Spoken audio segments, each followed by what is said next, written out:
Hey everyone, Ryan here, or S Reaper G. Dead Space is back. EA Play just happened the other day, or last week, or whenever the hell you see this. And look, I know I'm a bit late, but you know how these things go. The information comes out, I like to sit on it, I like to think about it, I like to let it just permeate through my brain and sit on it and just... And it's hard to get around my arm here, you know, the little mic arm. But seriously, that's how it goes. They announce it, they say very little, and then almost always more information is released shortly after within the days following. EA Play, though, it was better than last year, let me just say that. It didn't put me to sleep this time, and honestly, none of the games really clicked with me. I'm not an Apex person, or a Battlefield person, or even a racing fan. One game did stand out, though. And you know what I'm talking about. Dead Space. I just said Dead Space before. I don't know why I repeated myself, but yes, Dead Space. Judging by the vast majority of you that voted in this poll that I put up on my channel asking if you watched the conference or what you thought of it, the vast majority of you that watch this channel, which is growing by the way, thank you very much. Vast majority of you did not watch it, the ones that voted at least. So I'm here to tell you, you didn't miss anything crazy. Nothing really spectacular was shown or happened, but yeah. Oh, and subscribe, by the way. And also, Lost in Random looks pretty cool. I'll say that. Previously, Dead Space had been shelved since 2013 with Dead Space 3, and I'm not a super massive survival horror fan. I probably tend more towards RPG games or maybe third-person action type games, but I always really had a soft spot for Dead Space, and I'll be honest, I was a bit hyped when they finally revealed it. I don't know what came over me. I just audibly said to myself, hell yeah, here it is! And there was nobody in the room to share that with me, so I don't know why I said it out loud to myself, but after I got over that initial weirdness, I thought to myself, awesome. Of course, unfortunately, Visceral is no longer around, so they won't be developing it, but we can hope that EA Motive, who is developing this remake, respects the legacy of this franchise, and based on some of the comments that they've made so far about the game, I am kind of tentatively optimistic about it. The first thing I want to do here is I want to read a bit of the press release that came right after the conference and go into some of the other details that came after the show and give you some of my thoughts and my opinions, which is why you're here. If you want to read any of the articles or items referenced in this video, they will all be linked down below as usual. So let's start with the press release. It says here, Motive, a studio of electronic arts, today announced during EA Play Live 2021, the sci-fi classic survival horror game Dead Space will be returning as a remake completely rebuilt from the ground up. Dead Space is being developed exclusively for next generation consoles and PC, raising the level of horror and immersion to unprecedented heights for the franchise through stunning visuals, audio, and controls powered by the Frostbite game engine. Fans will experience an improved story, characters, gameplay mechanics, and more as they fight to survive a living nightmare aboard the desolate mining starship, the USG Ishimura, all while uncovering the dreadful mystery of what happened to the slaughtered crew and ship. Watch the official teaser video here. We're not going to watch the official teaser video. I have two takeaways from this press release from this first part of the announcement. Dead Space is being developed exclusively for next generation consoles and PC. One, I think that it's very exciting to see them go all in on the new hardware. These are fast and powerful machines, and we've seen a few exclusives, more so on the Sony side than on the Microsoft side, but either way, we've seen some exclusives that are full next gen and take advantage of that new tech, but I think those are just the beginning of what these machines can do. And while the games are great, I don't have any complaints so far about the games that have come out, but I honestly don't know what I really believe they could have done that they couldn't have done those games on past gen. They wouldn't have looked as good or played as good or loaded as fast, that's for sure. And maybe Dead Space Remake could theoretically also work on that older hardware if you played it at like 30 FPS, 900p or some shit. I don't know. We'll have to wait and see is my point. The second takeaway I have is since EA is confident in going fully into the new hardware, it tells me it's at least a year or more away. Now, there was no release date and I don't expect any anytime soon, but obviously while the install base of the new hardware is growing every day and we see that reflected in the numbers and the sales every month, it still is not where I think a lot of companies are comfortable just releasing all of their games on the new hardware. Now, of course, they should just go for it in my opinion and just go for it and take the gamble, but whatever.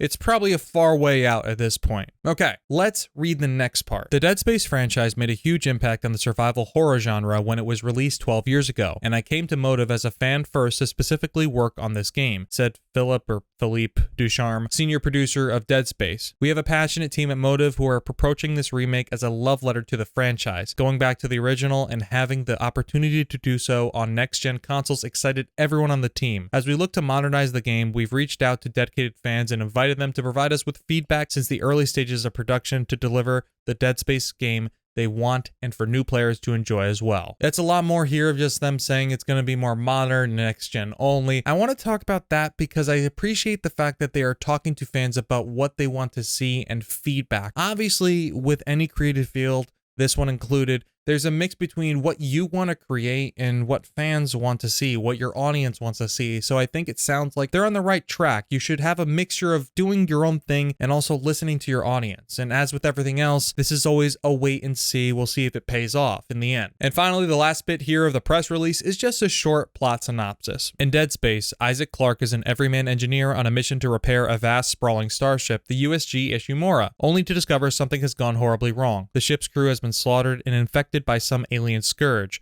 and Isaac's beloved partner, Nicole, is lost somewhere on board. Now Isaac is alone with only his tools and engineering skills as he attempts to uncover the nightmarish mystery of what happened aboard the Ishimura. Trapped with hostile creatures called necromorphs, Isaac faces a battle for survival, and not only against the escalating terrors of the ship, but his own crumbling sanity. That's just a bit of story there, and you're probably familiar with that if you've played Dead Space before, but Dead Space Remake got me more excited than I honestly thought. And again, like I said, not many of the other games interested me too much from this EA play, even if it was a little more interesting than last year. Now, IGN spoke to EA Motive, and some of the heads at EA Motive gave some more details about Dead Space Remake. And first off, as this quote here will explain, this is a full-blown remake. We started with the original level design of the original Dead Space. What's funny is that you can see some of the iterations that were made prior to ship by the team. In the first chapter, you can see some quarters that they wanted to do first in a certain way, and then you can understand why they changed it for technical constraints or some other reason. Then in terms of visuals, sound, gameplay, and everything, we are rebuilding all of these assets. We are not porting them. It's not uprising the texture or adding more polygons to the model. It's really rebuilding all of these elements, shooting all the animations, etc. Now, two things here I want to know. One, it sounds to me like it's going to be essentially Dead Space as you know it originally, but brand new assets, brand new environments, and not exactly a remaster. And it's not a full retelling, but it's somewhat of a retelling of the original game, or reimagining is probably more accurate. So you can expect some changes, but it's not going to be wholly surprising if you've played it before, and at least that's what I'm gathering from this. Getting back to the story a bit, it's also apparent there's going to be some new bits added to the story of the game now. For us, the foundation is the Dead Space 1 story, so by default, that's what is canon. But then there are some improvements that we want to make to that story, Campos Oriola said. And not necessarily improvements because those things were not really working in the original, more improvements because of what came after. And we're like, oh man, that's interesting. We could reference that, or we can continue to make a link to that.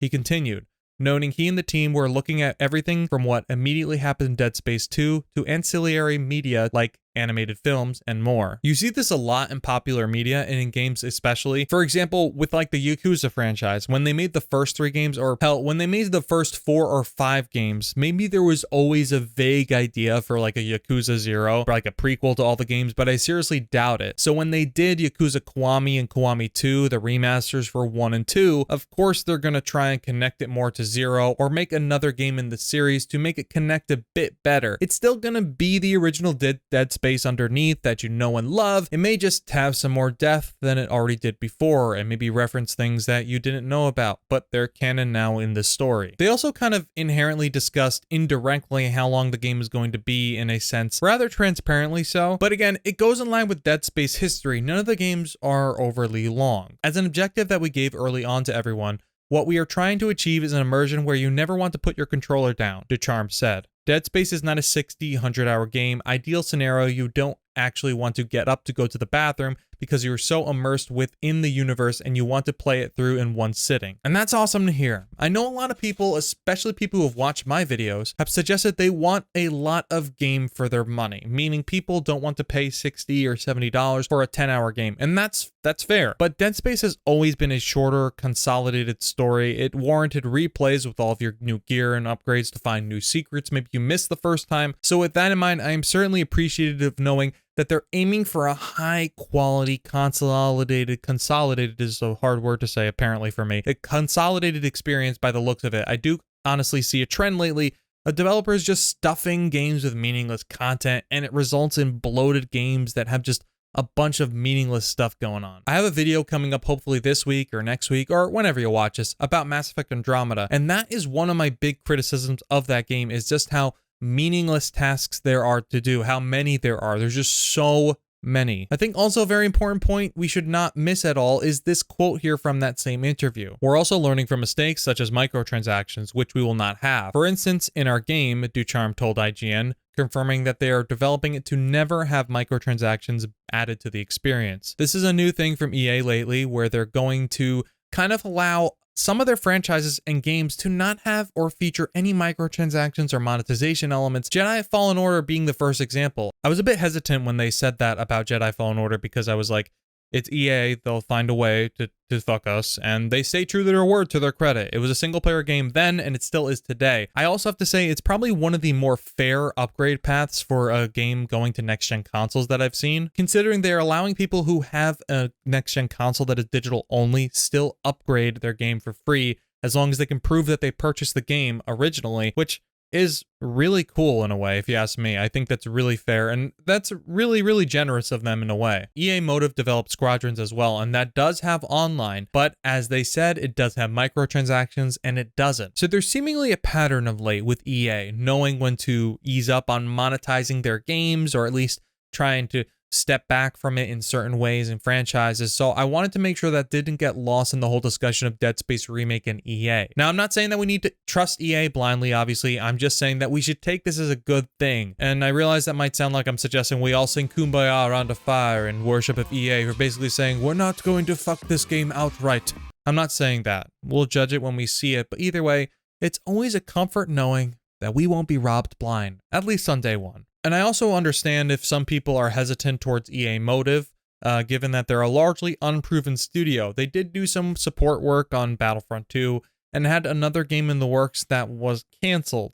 And they did Star Wars Squadrons, which I have only played a little of, but I'm going to be honest, it's actually a surprisingly much deeper experience than I expected it to be. And the final thing I want to talk about is the gameplay and what improvements they're going to make. Now, as we speak, there's not much to go on beyond this interview where they talk about enhancing some of the dismemberment mechanics and maybe enhance some of the areas to make it closer to what the original team that worked on the original Dead Space wanted to do all the way back in the first one. But again, it's clear that they want to take some of the elements from the other games and incorporate them into the remake. We're doing it from a narrative standpoint, but we're also looking at it from a feature standpoint and some of the improvements and some of the content that evolved throughout the franchise, Ducharme said. So we're looking at what can be taken and re-injected within the first game from a future standpoint. While gameplay specifics are not quite yet revealed, the duo did offer some examples of the team's thinking, imitating, but refining the original's gameplay. They pointed to a few examples like looking to Dead Space 2's advancements to zero gravity segments and how that could be applied to the first game. So they're drawing upon every imaginable source to really bring Dead Space into the modern age. And look, I'll be honest, I really haven't played the original games in quite some time. I just remember 3 not being that good because it was a little more action focused than the other ones. It wasn't as horror driven. Didn't have that like atmosphere that the other 2 games had. But assuming that we take all of what EA Motive has talked about here at face value, it means we are in good hands. And like I said before, I'm not going to blame you if you're skeptical. I'm still skeptical of EA just in general, but I know that EA has a bad history, and I know that. But lately, they do have some good moves in the works. They're doing some good things. And I think we have Fallen Order to thank for that, because it did so well and because it was actually legitimately like a really good game, that it just told them that they can have single-player games just be single-player games and leave them at that. They don't have to have every franchise with online components or monetization elements. So what I want to know is, let me know what you think below. Are you excited? Don't care?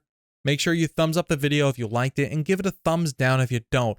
Oh, and make sure you subscribe. We're growing every day, and I appreciate all of you who have subscribed or have unsubscribed and subscribed again. I don't know what you're doing, but I'll talk to you all soon. Thanks for watching. Bye.